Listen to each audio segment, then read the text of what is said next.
Welcome to science easy classes. चलिए शुरू करते हैं। मोल कॉन्सेप्ट की दुनिया की एक मज़ेदार कहानियों में से एक और कहानी। उम्मीद है कि सारे एपिसोड्स आपको पसंद आ रहे होंगे मोल कॉन्सेप्ट के। फिर नए एपिसोड के साथ हम शुरू करते हैं मोल कॉन्सेप्ट। रिक्वेस्ट कर ले, समझ गए होगे। चलो आगे की तरफ बढ़ते। बड़े समझदार हो तुम लोग, है ना। ये सब करने की ज़रूरत नहीं सर, मैं खुद सर्कुलेट कर दूंगा, ऐसा तुम सोच रहे हो। मुझे ऐसा लगता है। ठीक है, चलो क्या करेंगे बेटा, मोल। अब जो मोल है वो हम लोग किसकी भाषा में बात करेंगे? मोल में मास की भाषा में बात करेंगे।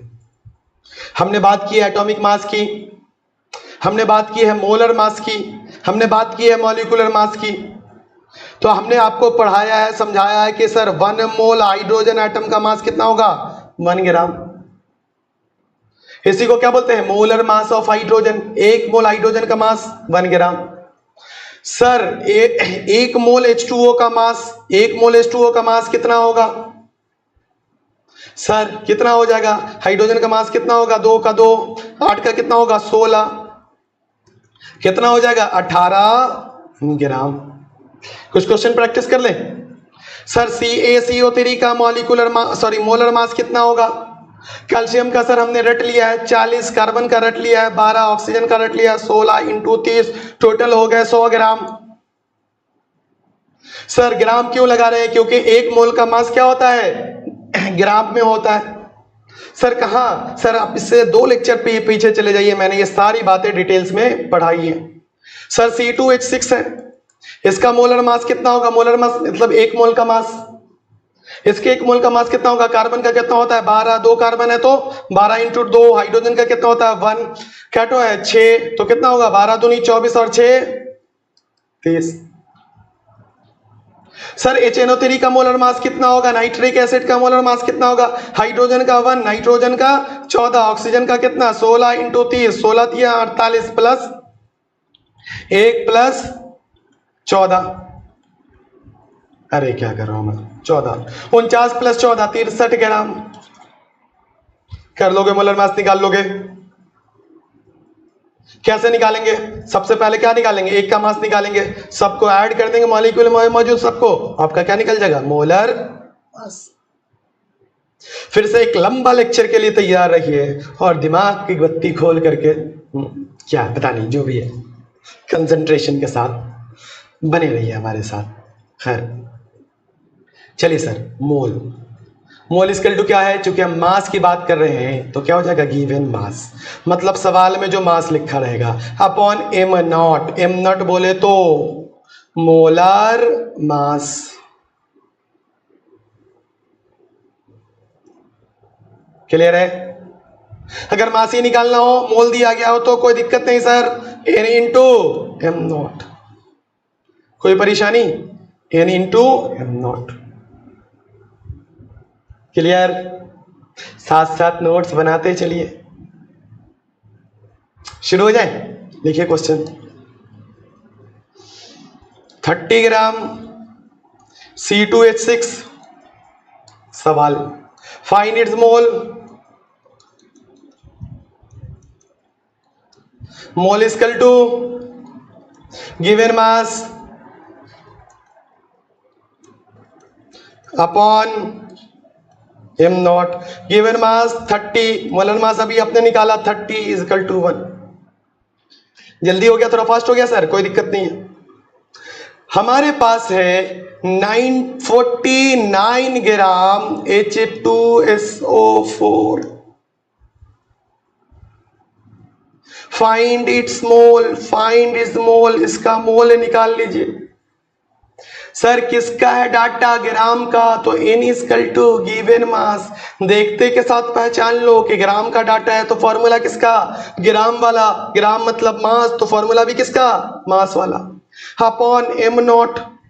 गिवन मास कितना? 49। मोलर मास कितना होगा H2SO4 का? हाइड्रोजन का 2। हमें तो याद है, आपको भी याद होगा, जिनको याद नहीं लास्ट टाइम सिखा रहा हूं। सल्फर का 32, ऑक्सीजन का 16 × 4, 16 × 4 64, 2 66 32 98। कट कर दीजिए, क्या हो जाएगा 1/2 0.5 मोल। 180 ग्राम H2O, फाइंड इट्स मोल। तो N equal to given mass upon molar mass. Given mass कितना 180, मोलर मास 18, कट कर दीजिए, कितना आ गया 10। क्लियर है क्लियर? चलो क्वेश्चन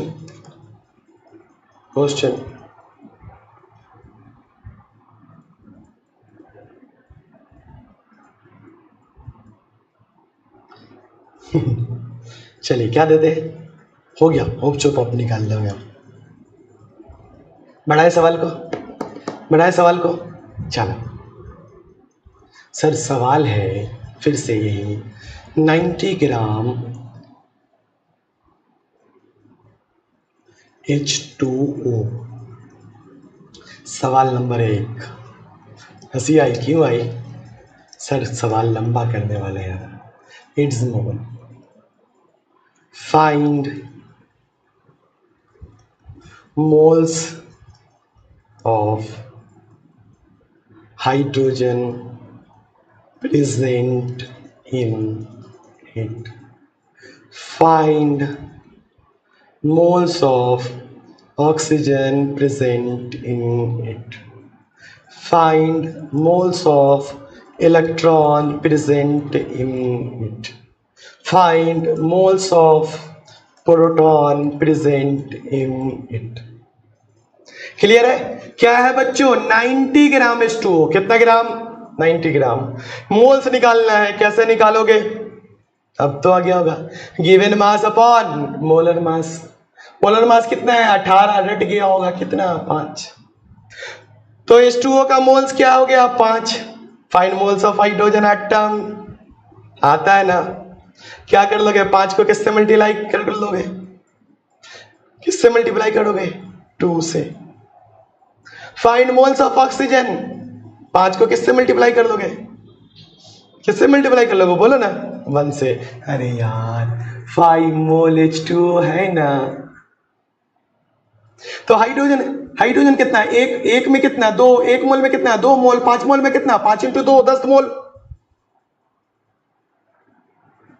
तो यहां पर कितना निकला तुम्हारा हाइड्रोजन? ऑक्सीजन कितना है? 1 में कितना 1, 2 में कितना 2, 5 में कितना 5 × 1, तो 1 मोल में कितना 1 × 1, 5 मोल में कितना 5 × 1 मोल।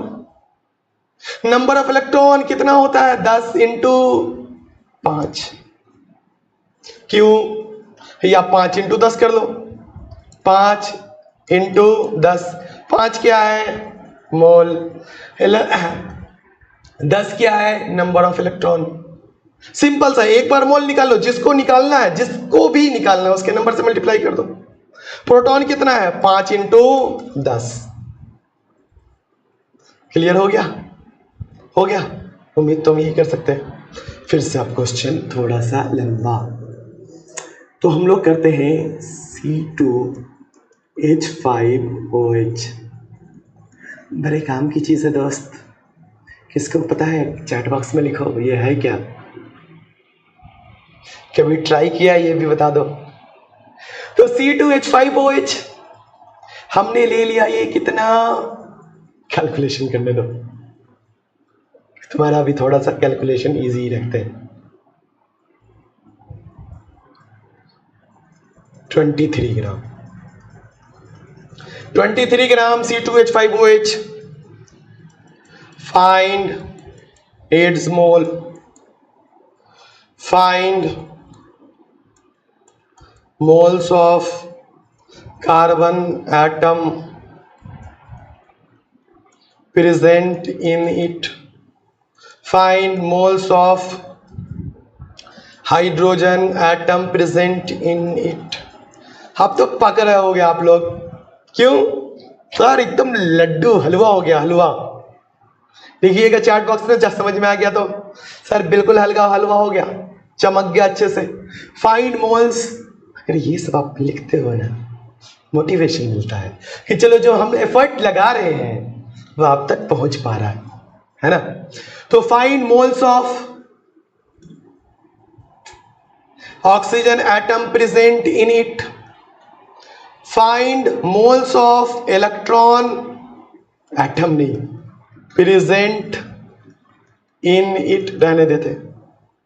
अब हम नया सवाल ऐड करते हैं, find mass of carbon atom present in it, find mass of hydrogen atom present in it, find mass of oxygen atom present in it. Clear है? तो फाइंड इट्स मोल, इसका मोल क्या होगा, इसका मोल क्या होगा बेटा? तो गिवन मास 23, मोलर मास 46, क्या होगा 0.5। Find moles of carbon atom present in it. तो मोल्स ऑफ कार्बन कितना होगा? साइड से बात है 0.5 इंटू, बोलिए ना 2। क्यों? मोल्स कितना 0.5, इसमें मौजूद कार्बन कितना 2, moles of hydrogen 0.5 into 6, moles of oxygen 0.5 into 1, moles of electron. अब ये हैंग करने लगा एक्चुअली, है ना, बहुत सुबह से 6 बजे से लगातार रिकॉर्ड हो रहा है। 0.5 इंटू 0.5 इंटू कितना इलेक्ट्रॉन इसमें 12, 6 18 और 8 24, 24 है ना, 12 6 18 8, हाँ 18 8 24 की 26, फिर से मैं भी थक रहा हूँ, 12 6 18 और 8 26। Find mass of carbon present in it. यहां से आप थोड़ा ध्यान से मास निकालने के लिए n इंटू एम नॉट, किसका मास निकालना है? कार्बन का। तो कार्बन का नंबर कितना 2, थोड़ा सावधान रहिएगा मास में। चलिए 2, यहां पे क्या हो गया 2, यहां पे निकालते हैं बेटा। तो n की वैल्यू 0.5, इतना तो करने आता है, जिसका निकालना उसका नंबर इंटू वो n, क्या हो गया मोल। सर एम नॉट क्या होगा इस दफा? सर सबका मास नहीं, जिसका मास निकालना उसी का मोलर मास, तो ये क्या हो जाएगा 12, क्या हो जाएगा 12। सॉल्व कर लीजिएगा, क्या हो जाएगा बच्चों, सॉल्व कर लीजिए। यहां पे क्या होगा 10, यहां पे क्या हो जाएगा 2 5, 5 से 5 कट गया, कितना हो गया 12 ग्राम। नहीं कितना हो गया 12 ग्राम। हाइड्रोजन का मास कितना हो गया 0.5 इंटू 6 इंटू 1, 0.5 क्यों मोल 0.5। हाइड्रोजन का नंबर 6 और 1 क्यों, इसका मोलर मास 1, कितना हो गया 3। ऑक्सीजन का 0.5 इंटू बोलिए 1 क्यों नंबर 1 और इंटू मोलर मास 16, कैलकुलेट कर लीजिएगा तो क्या हो जाएगा 8। देखिए तो बराबर सब मिलकर 23 आता है, कितना होगा 12 12 8 20 और 3 23, देखिए 3 हो गया, इसका मतलब आप सही हो। कुछ डायरेक्ट क्वेश्चन बच्चों, अब कुछ डायरेक्ट क्वेश्चन लिखा हुआ है, अब हम कुछ भी रैंडम देते हैं। देखिए बनाइए तो, बस एक बात याद रखिएगा मेरी, मोल कॉन्सेप्ट में कुछ भी समझ में नहीं आए हिंदी में नोट करके लिख लो, लिखो नोट करके लिखो मेरी बात। मोल कॉन्सेप्ट में अगर कुछ समझ में नहीं आए तो एक बार मोल निकाल लो। मोल बाबा को नमस्कार आदाब। कोई लोग इसको धार्मिक केंद्र बिंदु मत बनाना, योग सा पाठ ले ले, जिसकी जो आस्था है उसी पे टिके रहना, ठीक। छोड़ो भाग गया, रहने दो। क्या निकालना, मोल से निकालना, और मोल से निकालने के बाद क्या करना दोस्त, बाकी सब खुद ब खुद निकल जाएगा। कोई देखो ना अपने पास क्या है 3.011 into 10 to the power 25 number of H2O। क्या निकालना है, find number of electron present in it. हाँ, दूसरा निकालना है, फाइंड मास ऑफ H2O, और तीसरा क्वेश्चन निकालना है इसमें, find mass of oxygen present in it. 3 question निकाल लिया, आप क्लियर हो गया आपका मोल कॉन्सेप्ट। निकालो तो, पॉज करके निकालो पहले खुद से। क्या है डाटा, किसका डाटा, बोलो ना, किसका डाटा? सर डाटा है किसका? नंबर का। किससे डिवाइड करेंगे? बस वहीं पे 6.022 इंटू 10⁻23, क्योंकि गिवन नंबर अपॉन 6.022 इंटू 10⁻, इसका फॉर्मूला। कट कर दो, क्या हो जाएगा बेटा? 1/2 इंटू 10⁻2, कट कर दीजिए, क्या हो जाएगा? 50 आएगा। आप कर लो। Find number of electron present in it, एकदम आसान है, 50 इंटू 10। क्यों? जितना मोल उतना मौजूद इसमें इलेक्ट्रॉन। यही करते आ रहे हैं। नहीं आ रहा अभी तक, इतना नहीं आ रहा, दिमाग नहीं चल रहा, तो पीछे से जाके फिर से देखिए दोनों लेक्चर, इससे पहले नंबर वाला लेक्चर भी और ये भी lecture. Find mass of H2O, एकदम आसान, N इंटू M0। N की वैल्यू 50, M0 की वैल्यू 18। कैसे सर? इसका 16, इसका 2, हो गया 18। 18 पंचे 90, कितना हो गया? 900 ग्राम। कितना हो जाएगा? 900 gram. Find mass of oxygen present in it, तो क्या हो जाएगा? 50 इंटू 1। क्यों? जिसका निकालना हो, पहले क्या निकालोगे? जिसका निकालना हो उसका number into moles into M0। Oxygen का M0 कितना? 16। कितना हो गया ऑक्सीजन का M0? 16। सॉल्व कर लीजिए, शायद कितना आएगा? 800। कितना आ जाएगा? 800 ग्राम। होप शॉप ये लेक्चर समझ में आया होगा। हाफ मोल कॉन्सेप्ट आपको आसान दिख रहा होगा। अब हम लोग इसके बाद वॉल्यूम स्टार्ट करेंगे। आप इस सबको प्रैक्टिस कीजिए। नेक्स्ट डे हम लोग पूरा मोल कॉन्सेप्ट कंप्लीट करने वाले हैं। यहाँ तक की जर्नी स्मूथली गुजरी है, उन्हीं की गुजरी होगी जो मेरे बात को फॉलो करेंगे। हर लेक्चर में बोलूंगा, हर बार बोलूंगा, मेरा बात क्या सर, शुरू से देखिए, कहीं भी स्किप मत कीजिए। थोड़ा भी मुश्किल लगे पीछे जाइए, नोट्स बनाइए, उसको अच्छे से रिवीजन कीजिए। एक बार अच्छे से लेक्चर क्लियर होगा तभी दूसरा लेक्चर देखिए। ऐसा नहीं ऊपर से देख लिया सर समझ गए, समझने में से कुछ ना होता है। ये सब एक चोटला ड्रामा है। आपकी तरह हमने भी कंपटीशन दिया है, आपकी तरह हम भी तैयारी करते हैं सर। तब तक मजा आए नहीं मजा आएगा जब तक आप मेरी बात को फॉलो नहीं करोगे। ठीक है, चलो, उम्मीद है कि आप कर रहे होंगे। मिलते हैं नेक्स्ट ब्लॉग में एक छोटे से रिक्वेस्ट के साथ। रिक्वेस्ट तुमको पता है। चलो भाई, thank you, have a nice day.